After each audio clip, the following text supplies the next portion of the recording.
A very good afternoon to you and all our listeners. It's good to be here.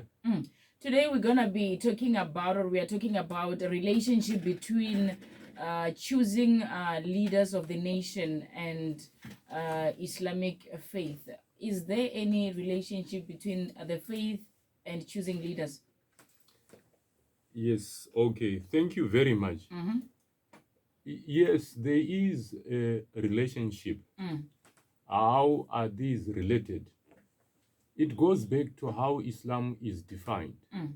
If you ask me, what is Islam, or what does Islam say regarding this issue? Yes. In the beginning, I will first have to clarify what Islam is. Islam is a complete and comprehensive way of life that covers every aspect of our lives. So it covers our life, our economic life, our political life, our social life, and every other aspect of our lives. So yes, in politics, Islam has determined for us what is right and what is not right. So when it comes to power and authority, Islam has also told us how a person gets the mandate to do certain issues, different issues. There are certain things wherein the mandate is in the hands of the Almighty God. What are those? For example, we have prophets and messengers of the Almighty God. Nobody can campaign to become a prophet. No one can nominate himself or herself that I want to be a prophet, and you are going to recognize me as a prophet. The authority of appointing such a person lies solely in the hands of the Almighty God. So in this office, we know prophets are divine emissaries of the Almighty God. They are appointed by God. But we do not only live with prophets as religious people. We have many other offices. We have teachers, we have propagators, we have people that serve in different departments, the economic departments, the legal departments, the justice department, and various other offices. How do those people occupy those offices? Now we are talking about governance. So this issue of voting and elections and blah, blah, blah, it's an issue of governance. How do you govern according to your faith? How do you appoint people to offices of authority? Now, our Islamic principles or the Islamic method or system of governance is theocracy. It is based on the sovereignty of the Almighty God. That we have on top the Almighty God. We have the divine emissaries of the Almighty God. We have the prophets. And we have the appointees that are appointed because of their strength, their knowledge, and their expertise. They are then appointed to various departments and various offices. So in theocracy, when you ask me now about elections and voting, what does your faith say? Our faith says that theocracy is our system of governance, which is based on the word of the Almighty God. But what about this democracy that we have today? Yes. No matter how beautiful and good looking it may be presented by people, democracy is against the teachings of faith. Why? Democracy, it is defined as rule by people for the people. So it is people who are deciding for themselves what goes for them. And people can gather and agree to go against the Almighty God. To say, okay, God can say, okay, you are not, men and men are not supposed to marry each other. Women and women, they're not supposed to marry each Then other. But in democracy, men can gather and say, no, you want to get married to an animal, a dog? Go ahead. You can. You want to get married to a cat? So it is ruled by people, for the people. So when we talk about Islamic faith, you said that it doesn't support the law of governance. No, it does not support democracy. We have democracy. Let me clarify this. There are different types of governance or systems of the governance. In the olden days, we had theocracy, where God was the sovereign, was above.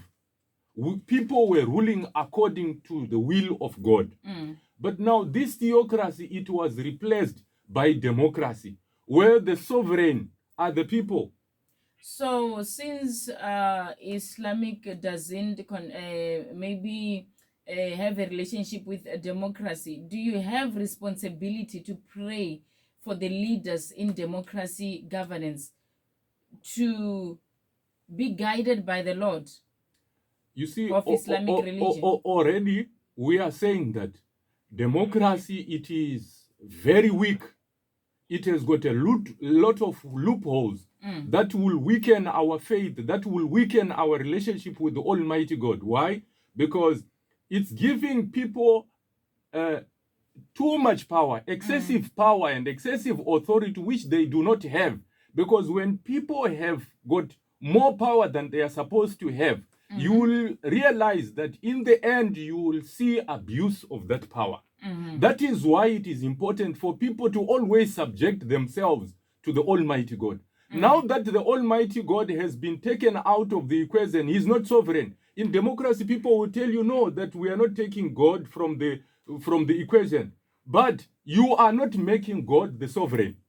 It's not a direct way of taking God from the equation. But you are saying that no, God is not sovereign. Because if you say God is sovereign, it means that everyone must align themselves with the will of the Almighty God.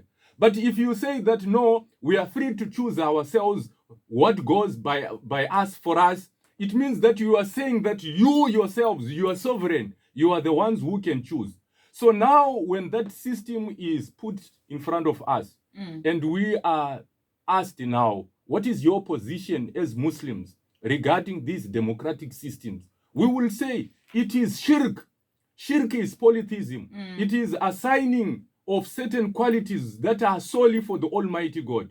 The issue of giving rules and laws that govern people is for the Almighty God. And when we assign it to someone else, it means that we are equating somebody with the Almighty God. So that is shirk, that is polytheism. So now the next question that comes is, now how do Muslims live in a democratic space or a democratic country?